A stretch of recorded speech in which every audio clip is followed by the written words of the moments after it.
Because qualifications count more than money. Because my vote is earned, not bought. Because grassroots power can stop big money. Because Jamie has always been a progressive. Because literally, Jamie Raskin wrote the book on campaign finance reform.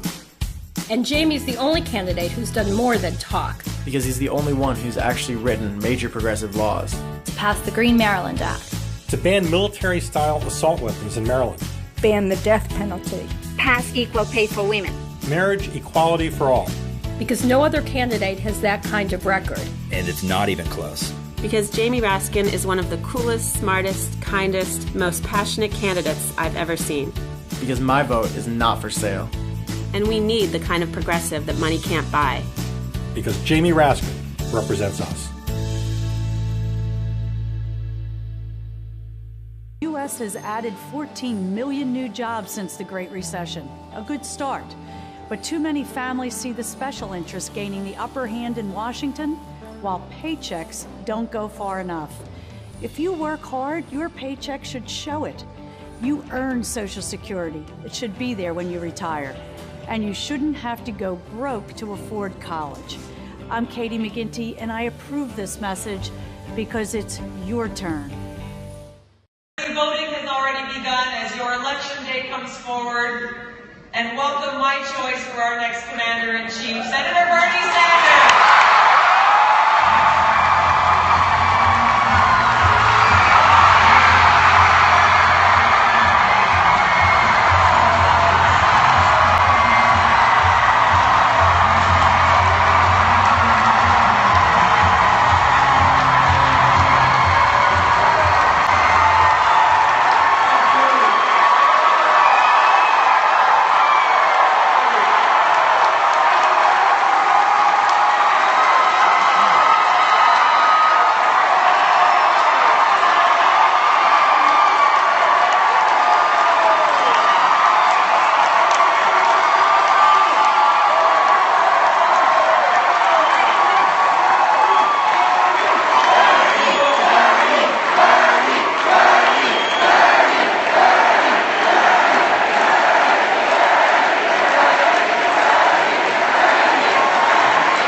Bernie Sanders, interesting eyes, nice guy, combs his hair.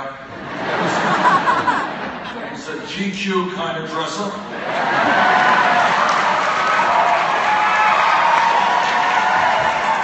But despite those attributes, he is not really, between you and me, a serious candidate for president. Well, a lot has happened in the last 10 years.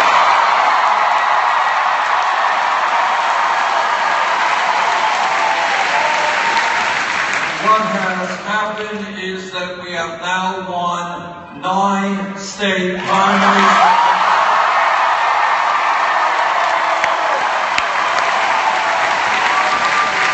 And almost all of them by very large margins.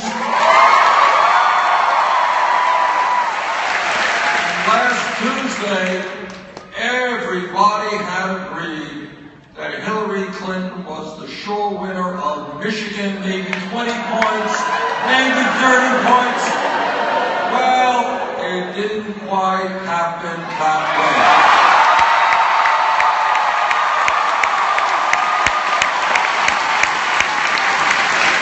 And on Tuesday, as you know, there are going to be 5 primaries, including a very big one here in North Carolina. know what I think? I think that if we can generate a large voter turnout, if many, many people stand up, fight back, and tell us that our government belongs to all of us and not just a handful of campaign contributors.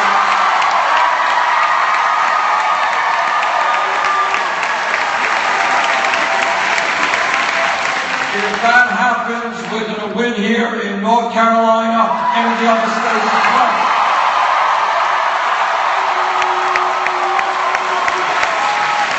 In North Carolina, let us, I know as Congresswoman Gafford pointed out, this state, we all know, has an incredible history of so many of their young men and women in the military. We have so many veterans.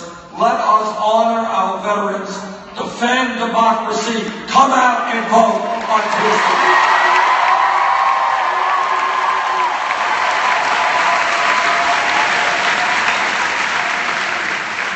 I know that not everybody in North Carolina knows a lot about Bernie Sanders, so let me just talk a little bit about myself. I have studied a lot of economics in my life, but my major economic lesson took place as a child growing up in a family that did not have a lot of money. I was born in Brooklyn, New York, and I lived,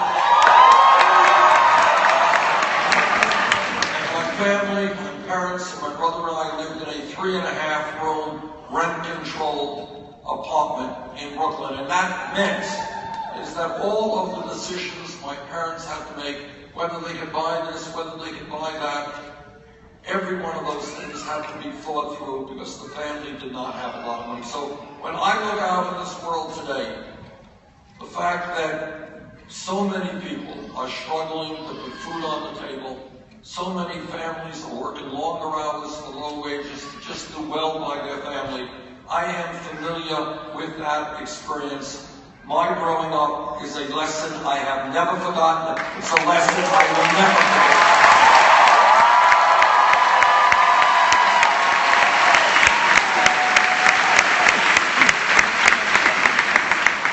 Let me just take a few minutes to point out some of the very significant differences that I have with Secretary Clinton. Number one,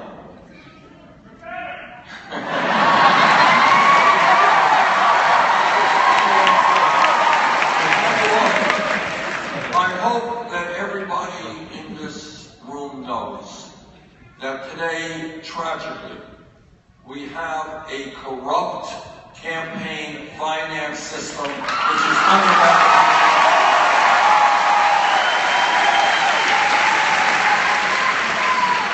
In my state of Vermont, every year, March, we have town meetings to decide how much money goes into the schools and the roads and the municipal salaries and all that stuff. And what people do is they get up and they argue with each other, and people have one vote. One person, one vote. That, to me, is what democracy is about.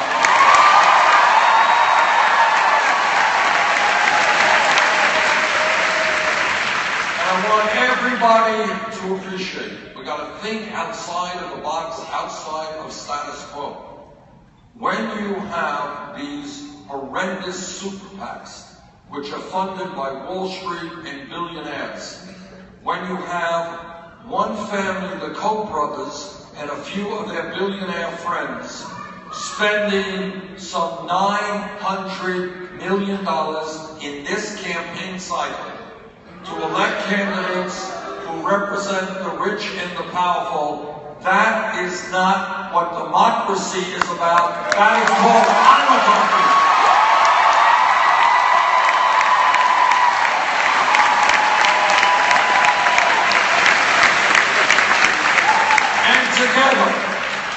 And together we are going to end that cancer on American democracy. We're going to overturn Citizens United. And move toward public funding of elections.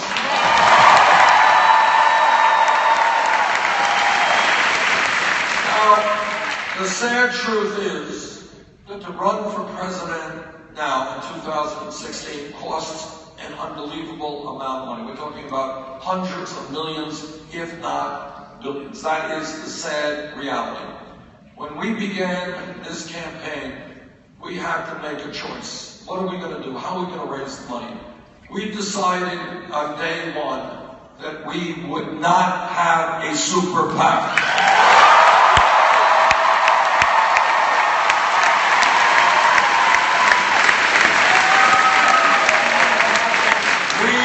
Do not represent Wall Street, the drug companies, the fossil fuel industry. We don't represent the billionaire class. We don't want their money.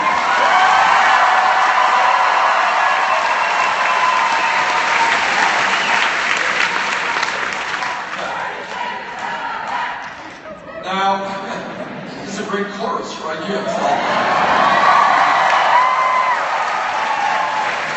Now, Hillary Clinton made a different decision.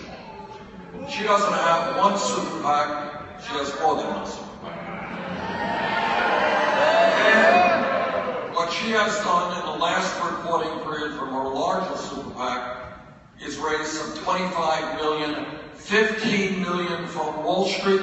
She has raised substantial sums of money from the drug companies, from the fossil fuel industry. Now, you don't have to be a PhD in political science to understand that you cannot be an agent for real change in this country when you take huge amounts of money from the most powerful.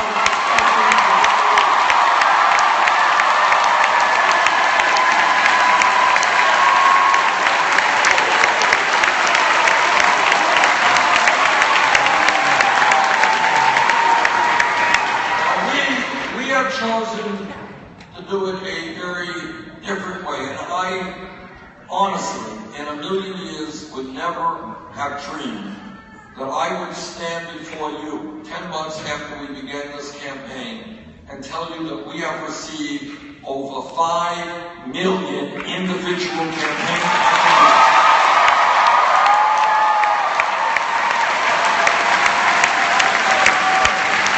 That is more campaign contributions than any candidate in American history at this point.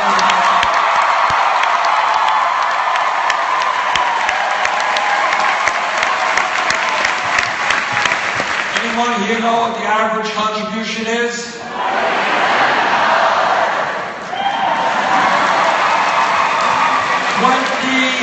$27. We have one candidate receiving $15 million from Wall Street, lots of money from the drug companies, lots of money from the fossil fuel industry. The other candidate receiving $5 million individual contributions at $27 apiece.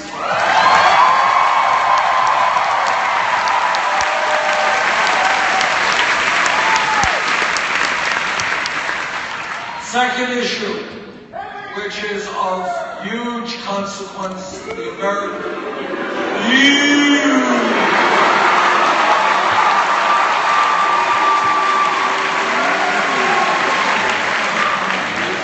I gotta take that word out of my vocabulary. Every time I say it, it comes back to me. All right. Another issue of significant importance. Now, the issue of trade is not a sexy issue. And that is that the television media virtually ignores it completely. It's too complicated. It's not dealt with by the corporate media. They have their own conflicts of interest on that issue. But as everybody in this room knows, our disastrous trade policies for the last 30 or 40 years have had a horrendous impact on the lives of millions of working Americans.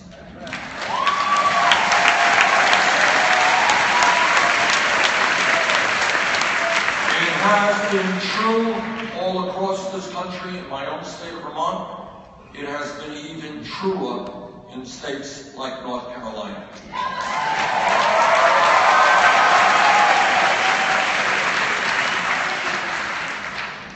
Now, way back in the early 1990s, when the issue of NAFTA came up, I saw it for what it was in 5 minutes. And what it was an attempt by corporate America, and by the way, corporate America writes these trade agreements. What they were saying is, why should we pay people in North Carolina in the textile industry or other industries, why should we pay them a living wage when we can shut down in North Carolina or Vermont, move to Mexico, move to China, move to other low-wage countries, pay people pennies an hour there, and then bring those products back into this country. That was what these trade agreements were designed to do, and tragically, that is exactly what they have done. As a result of NAFTA, permanent normal trade relations with China, and many other trade agreements, we have lost millions of decent paying jobs in this country. And many of the folks who lost those jobs that were paying them a living wage had to get other jobs, which in some cases paid them 50 or 60% of what they previously earned. Since 2001 in America, we have lost almost 60,000 factories.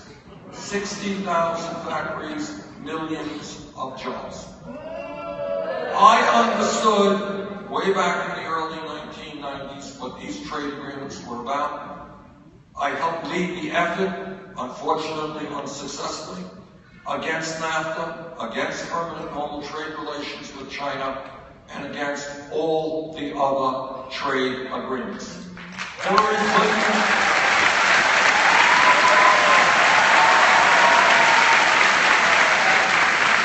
Clinton, on the other hand, supported virtually all of these disastrous trade agreements.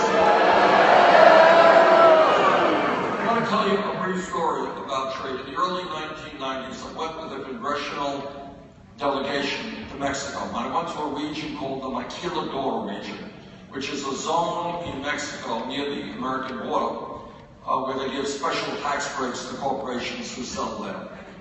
And when we went there, what we noticed, now this is back in the early 1990s, we noticed one major American factory after another major American factory. You know, all of the big manufacturers in this country were there. European companies were there.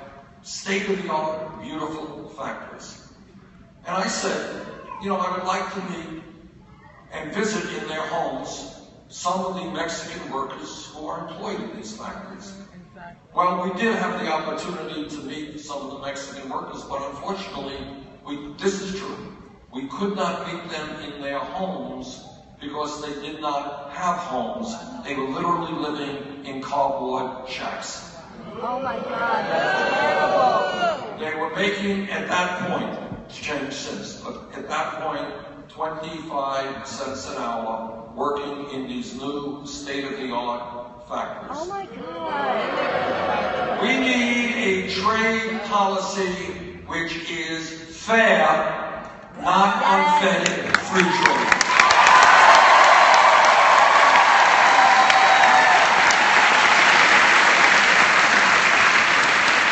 Whether it is NAFTA or PNTR with China or the TPP, American workers should not be forced to compete against desperate people who make pennies an hour.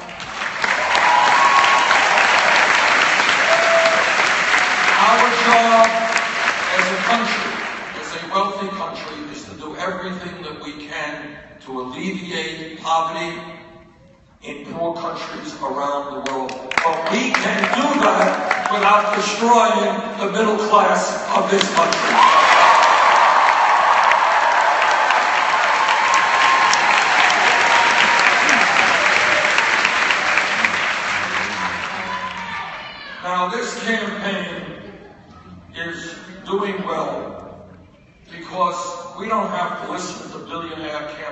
contributors, we can listen to the American people.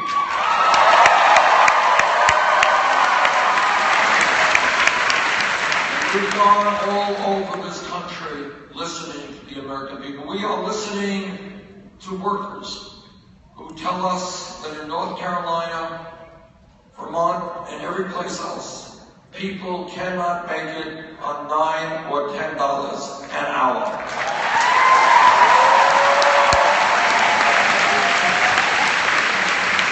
You can do the arithmetic as well as I can. Nobody can make it on those kinds of wages. Right now, as you all know, the federal minimum wage is $7.25 an hour. That is a starvation wage.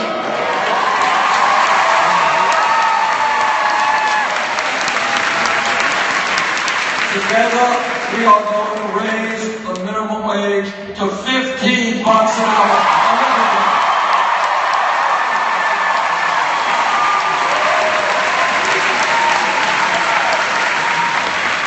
It is not a radical idea to suggest that somebody who works 40 or 50 hours a week in this country should not live in poverty.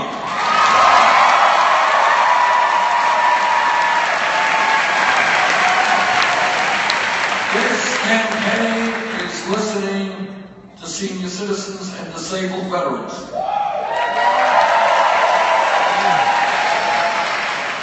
They are telling me is they can't make it on $11,000, $12,000 a year Social Security. And you know what? Nobody can make it on $11,000, $12,000 a year.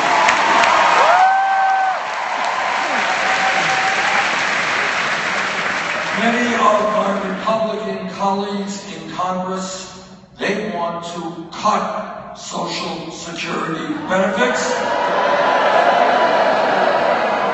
Well, I've got some bad news for them. We're not going to cut Social Security benefits. We're going to expand.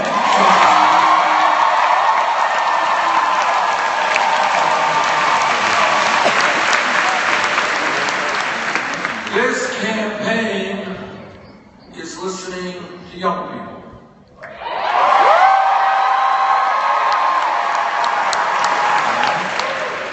What young people are telling me is why should it occur that they leave school $50,000, $80,000 in debt?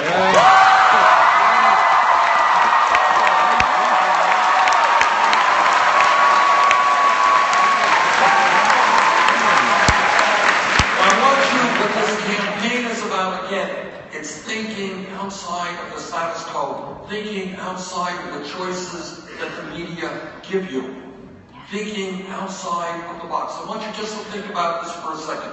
Everybody in this room, everybody in this country understands that education and learning is inherent in being a human being. Everybody here understands that we live in a very competitive global economy, and if our country is to succeed economically, we need the best educated workforce in the world.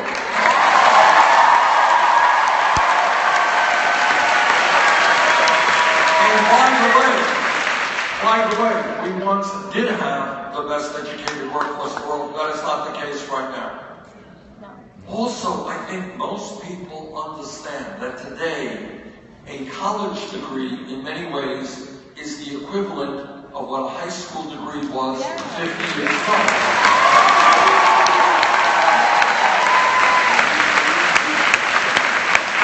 We have a public education system which says we're going to give free public education from the first grade through the 12th grade. And 50 years ago, if you got a high school degree, you could go out and get a good paying job. But the world has changed. Today's economy requires more education. And that is why I believe that we must make when we talk about public education in America. We must make public colleges and universities tuition free.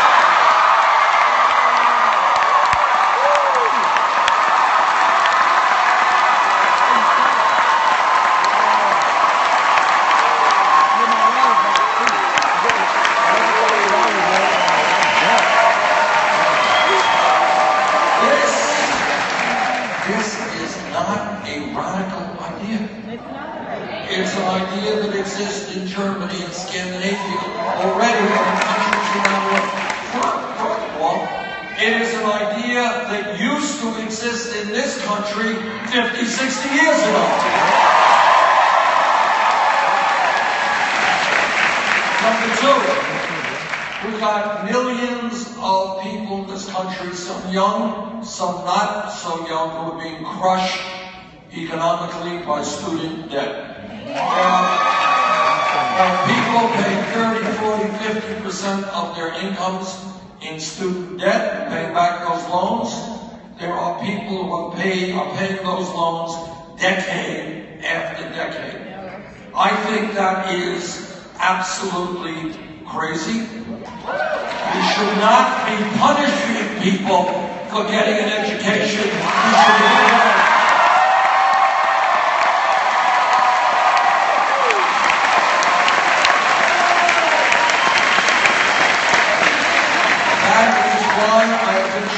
legislation which would allow people who have student debts to refinance those debts at the lowest possible interest rates they can find.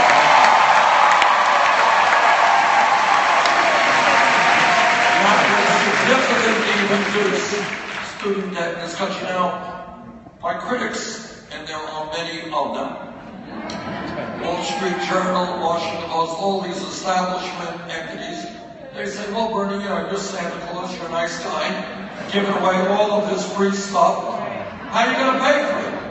Well, let me tell you how we are going to pay for it. All of you know. And again, this is why it is important to think outside of the status quo. Don't accept what other people, establishment people, tell you is normal.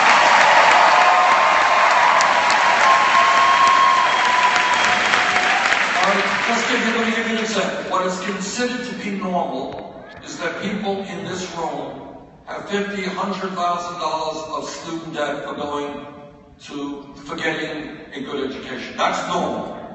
But what is considered to be okay also is that when the greed and the recklessness and illegal behavior on Wall Street helped drive this economy into the worst economic downturn since the Great Depression, Congress bailed out the crooks on Wall Street. That was normal. That was okay.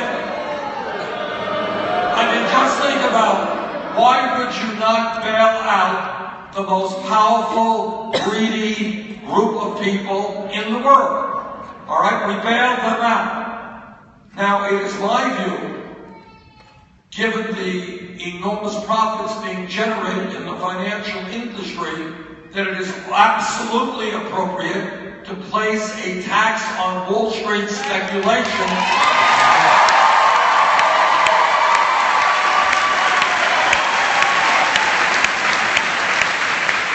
And if we did that would bring in more than enough revenue to provide free tuition at public colleges and universities, and substantially lower student debt. Now, Wall Street was bailed out by the Congress. Now, in my view, it is Wall Street's time to help the middle class.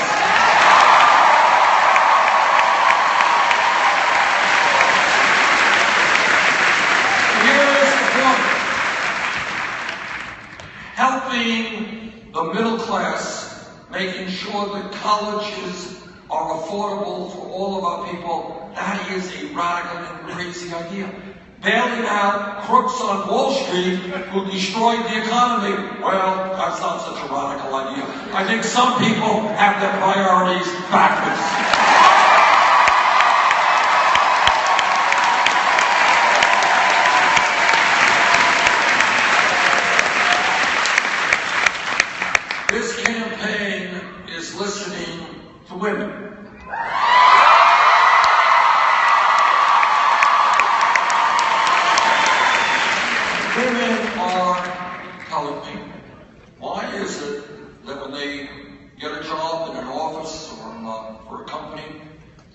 up making 79 cents on the dollar compared to me. Frankly, the only answer that I know of is that that is part of old-fashioned sexism and together with the man.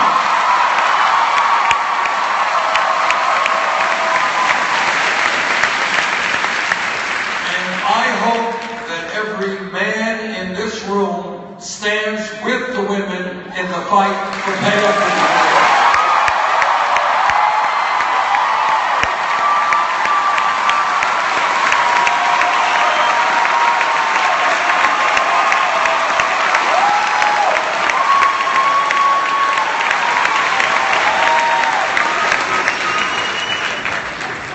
This campaign is listening to our brothers and sisters in the African American community.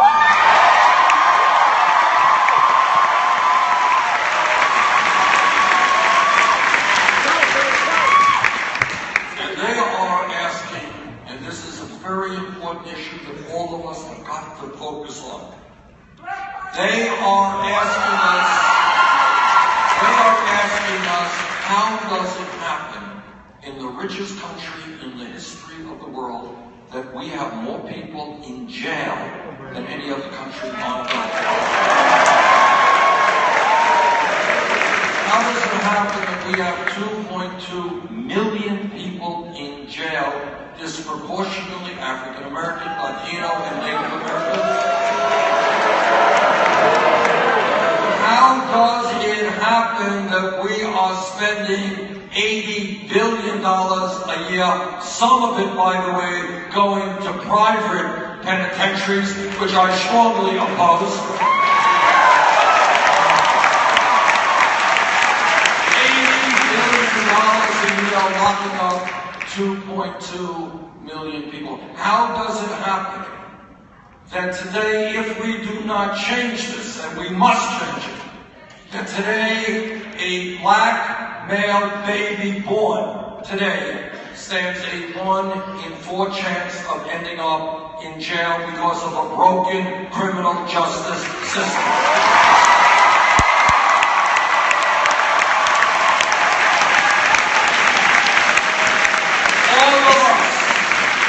All of us are tired of watching videos of unarmed African Americans being killed by police.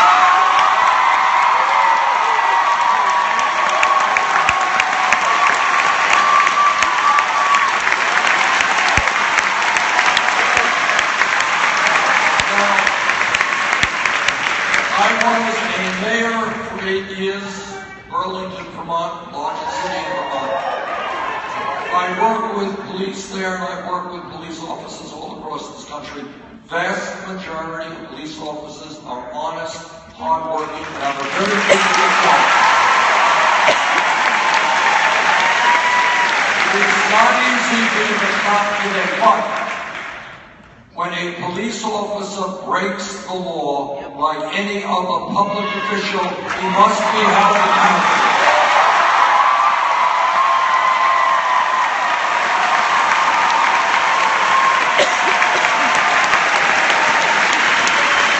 Must demilitarize local police departments.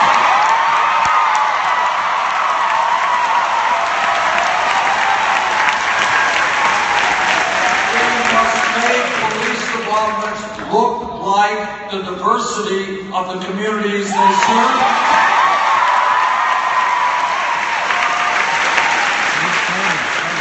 We must take a very hard look at the so-called war on drugs. In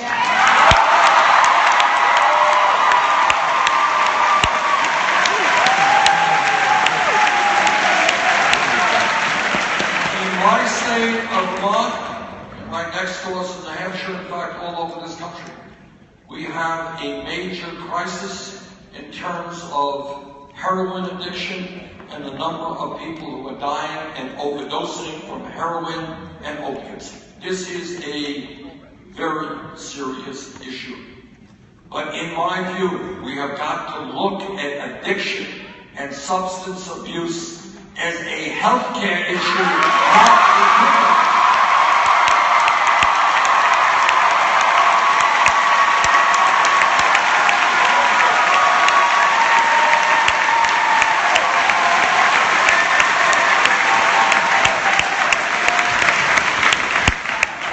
When we talk about the war on drugs, we have got to understand that right now, under the Federal Controlled Substance Act, marijuana is a Schedule I drug right next to heroin.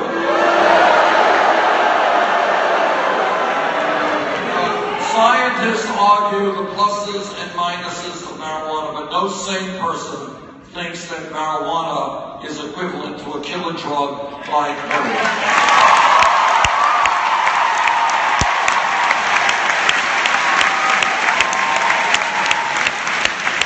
That is why I have introduced legislation that would take marijuana out of the federal.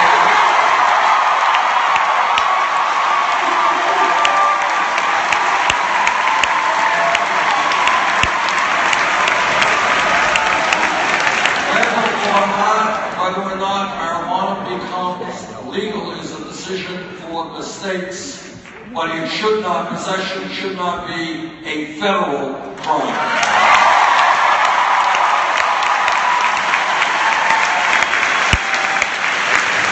By the way, there is a racial component of this. It turns out the studies indicate that whites and blacks do marijuana at about equal rates, but blacks are 4 times more likely to get arrested than whites.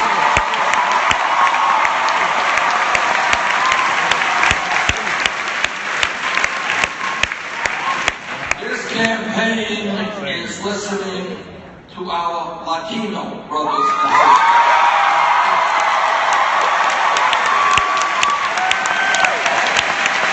And what they are telling me is they are tired of living in the shadows, tired of being exploited. They want comprehensive immigration reform.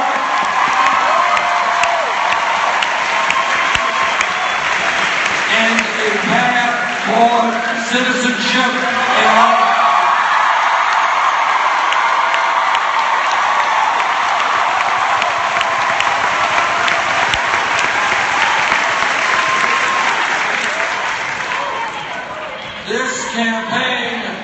This campaign is listening to one of the most exploited groups of people in the history of our country, our Native American brothers.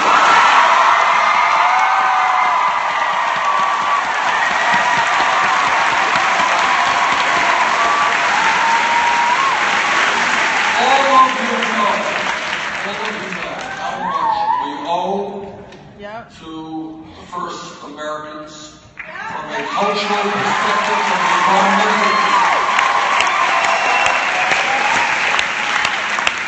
They knew about environmental concerns and the relationship of people to the earth hundreds of years before.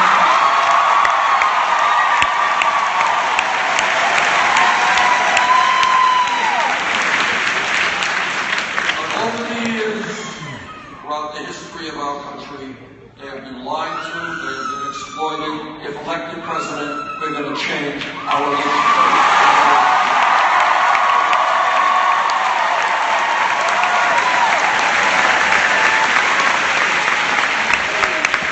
This campaign is listening to the men and women who put their lives on the line to defend us, the veterans community.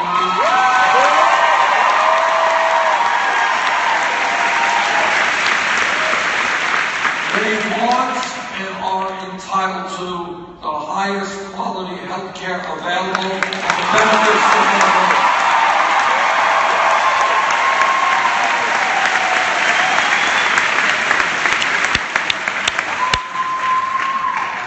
I am a member of the U.S. Senate Committee on the Environment.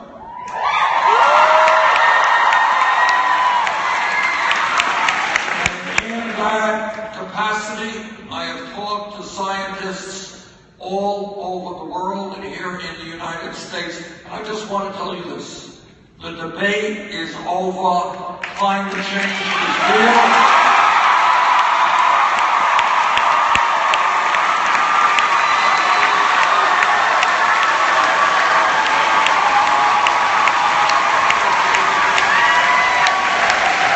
Climate change is caused by human activity.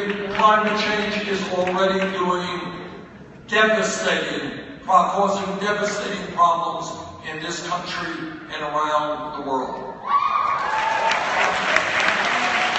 And this is very serious stuff, because what the scientists are telling us is that we have a small window of opportunity to prevent a very bad situation from becoming much worse. What they are telling us is if we do not get our act together boldly and aggressively, by the end of this century, this planet will be between 5 degrees Fahrenheit, 10 degrees Fahrenheit warm. That is really, from a meteorological point of view, unbelievable. And what it will mean is more drought, more flood, more extreme weather disturbances, more destruction of the ocean, more rising sea levels. I was in Miami Beach yesterday, and they now frequently have floods which make streets impassable. What you're talking about is coastal communities in America and around the world being underwater. You're talking about more international conflict as people fight for limited natural resources. That is the future in front of us if we do not get our act together. And my friends, we have got to get our act together.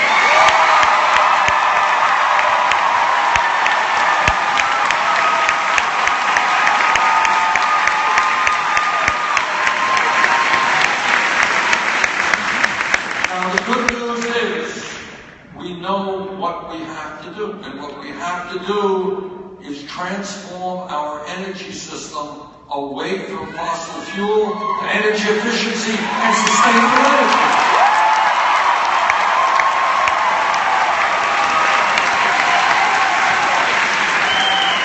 We know what has to be done, but this country right now, especially among Republicans, lack the political will to do it. And let me connect some dots here. I talked to you a moment ago about a corrupt campaign finance system. And I want you to know that there is a reason why virtually no Republican candidate for president, none, not one, and why very few in the Congress are prepared to stand up and tell us what almost all scientists agree with. How does it happen that the political party that controls the U.S. Senate and U.S. House has almost no members who say, of course, climate change is real, it's dangerous, and we've got to do something about it. I'll give you the reason. You all know the reason. The reason is that on the day that a Republican candidate stands up and says, you know what, I've talked to scientists, I've read the literature, we got a real problem. On that day, that candidate, that senator, that House member loses campaign financing from the Koch brothers and from other fossil fuel industries.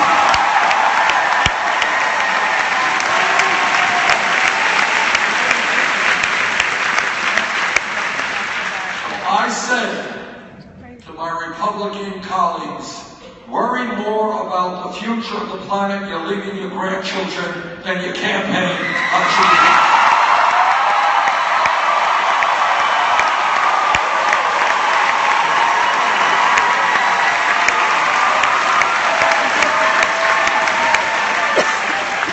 Republican politicians running all over the country, they talk about family values. They just love families, especially very wealthy families that can make campaign contributions. I want to say a word about it because I want everybody here to be crystal clear as to what Republicans mean when they talk about family values. What they mean is that no woman in this room, in this state, in this country should have the right to control her own body. I disagree.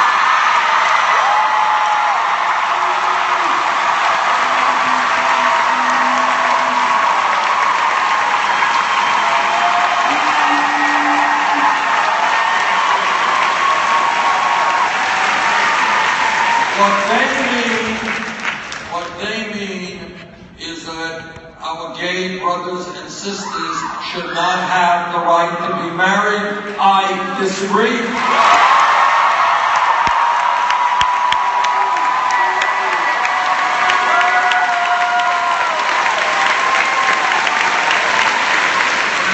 My wife and I talk about family values. Our values are just a little bit different. We talk about ending the international embarrassment of the United States of America being one of the very few countries in the entire world that does not guarantee paid family and medical leave.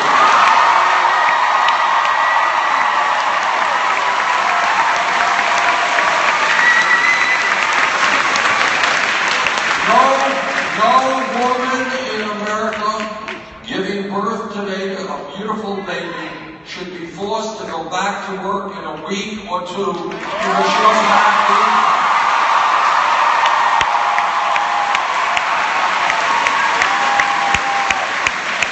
That is why together we are going to pass legislation now in Congress calling for 3 months paid family leave.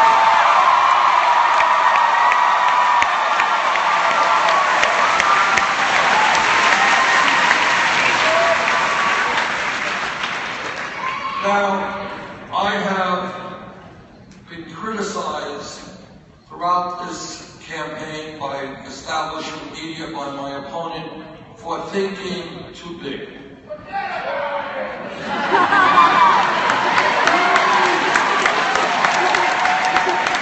I have long forgotten about that.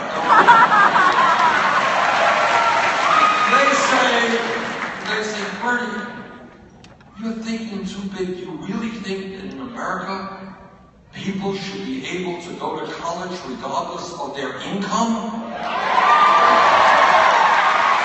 What a radical idea it is to demand that Wall Street start paying its fair share of taxes. What a radical idea.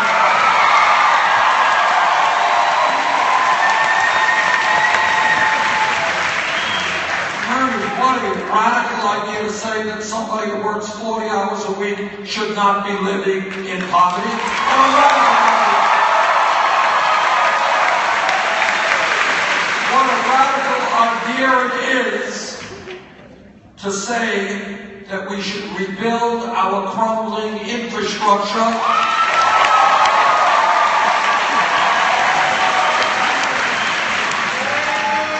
Last week, I was in Flint, Michigan. And what I heard in Flint, and I hope all of you know what's going on in Flint, because it really is in some ways the tip of the iceberg. In Flint, Michigan, the water system there is poisoning the children. Poisoning the children. But Flint is not the only city in America with serious water problems, with wastewater plants. In my state of Vermont, many of our bridges are in serious disrepair. All over this country, our roads are in bad shape. We have airports, we have a rail system that used to lead the world and is now behind many other countries. We have levees and dams that need repair. We can put 13 million people back to work rebuilding our country.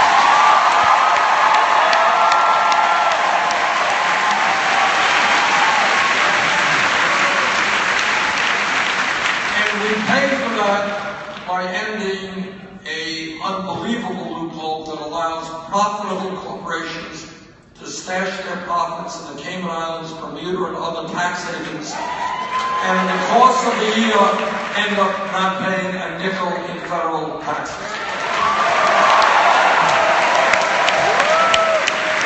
So my opponent says these ideas are too big, too radical.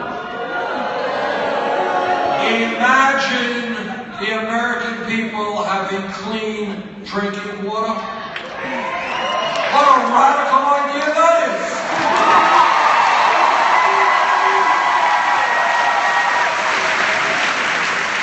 Imagine demanding that profitable corporations that make billions of dollars a year actually pay something in taxes. How radical can you be?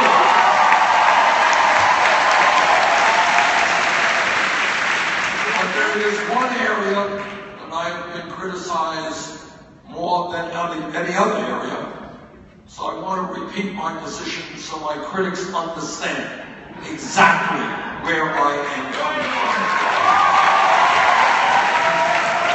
Now, somehow or another, every major country on earth guarantees health care to all their people.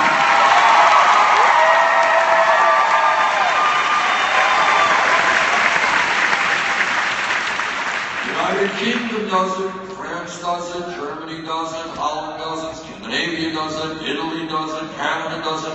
Every major country on earth manages to provide health care for all of their people, except one, and you're living in it. Now, I'm a member of the committee that helped write the Affordable Care Act, and the Affordable Care Act has done some very good things. And I thank President Obama for his leadership in fighting for it.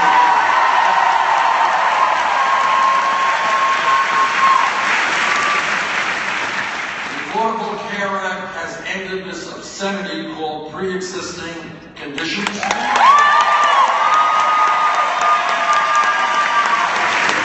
has added 17 million people to the ranks of the insured. Done away with discrimination against women who were forced to pay higher health care premiums because they were women.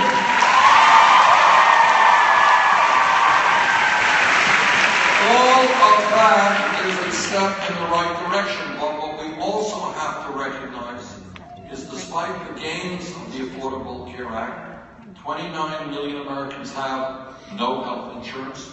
And even more, including many people in this room, are underinsured with high deductibles and copays.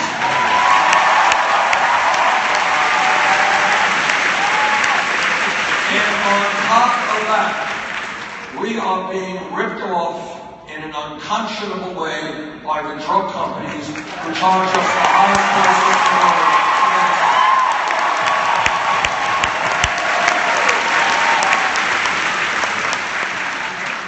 Want to hear crazy?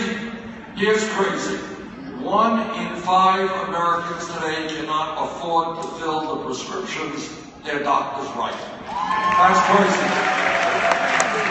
And the other side of crazy is the 3 largest drug companies last year made $45 billion in profit. So what do we do? So let me just repeat to you what I have believed my entire adult life. And that is, health care is a right of all people, not people.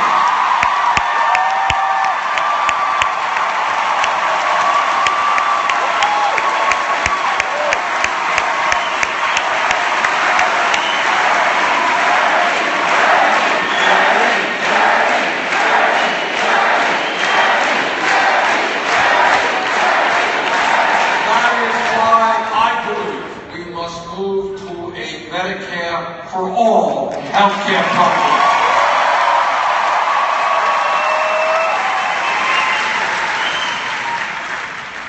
Now, the history of our country is the history of understanding that real change never takes place from the top on down. It always takes place from the bottom on up.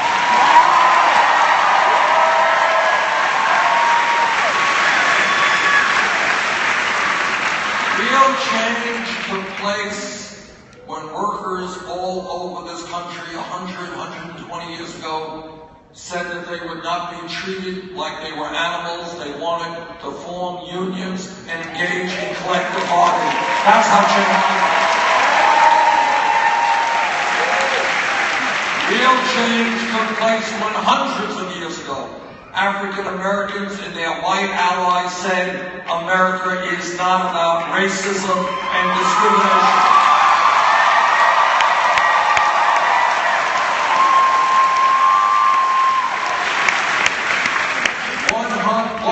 100 years ago today, not a long time from an historical perspective, women in America did not have the right to vote.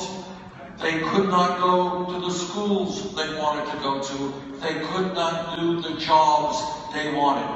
But women and their male allies said, no, in America, women will not be treated as second-class citizens.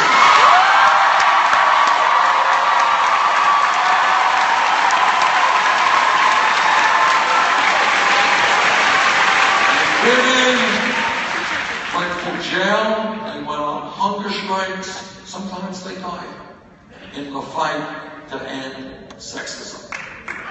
If we were in this room, not 100 years ago, not 50 years ago, but 10 years ago, and somebody stood up and said, you know, Bernie, I think that by the year 2015, gay marriage will be legal in 50 states in America, the person next to him would have said, what are you smoking? Which raises another issue that is being addressed now.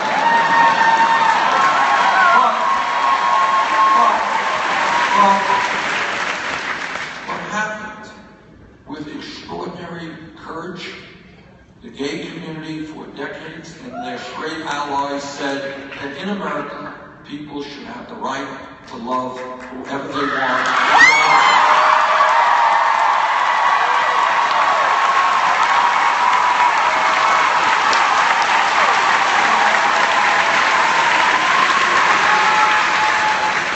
Want to talk about change? Let me give you an even more contemporary issue.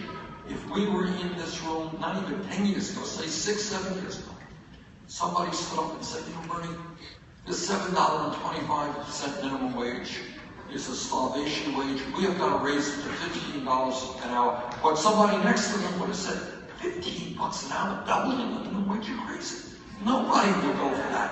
But here's what happened.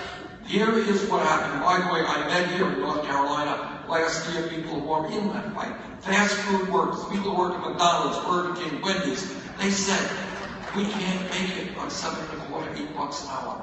We need $15 an hour. We need a union. And you know what happened? Out in Seattle, in San Francisco, in Los Angeles, in Oregon, states are passing $15.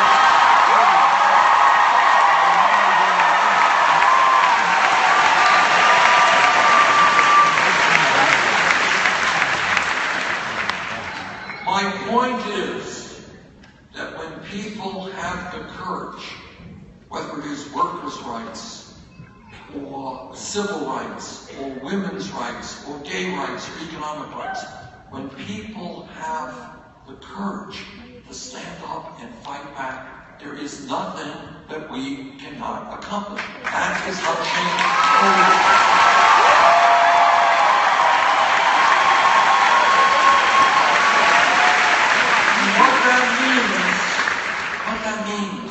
Change is about is when people look around at the status quo and they say, you know what? This is wrong.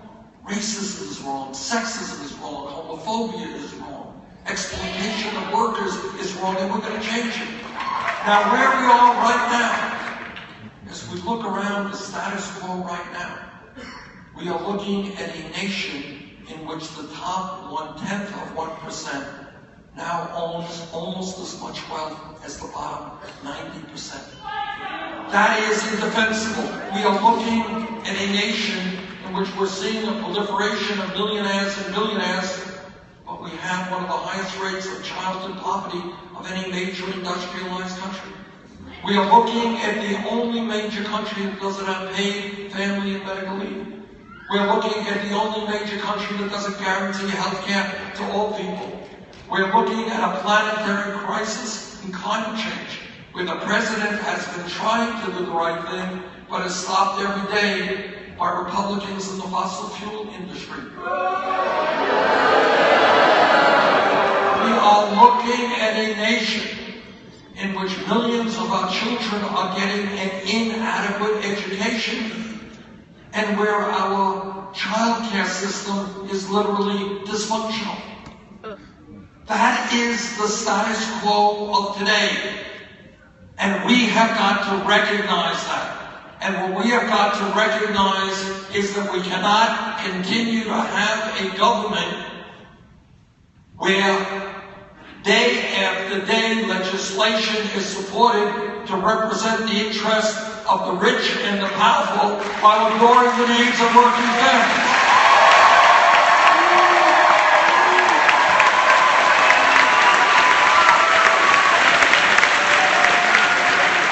Now, one of the other criticisms that's levied is, well, Bernie, you're a nice guy, but you can't win a general election.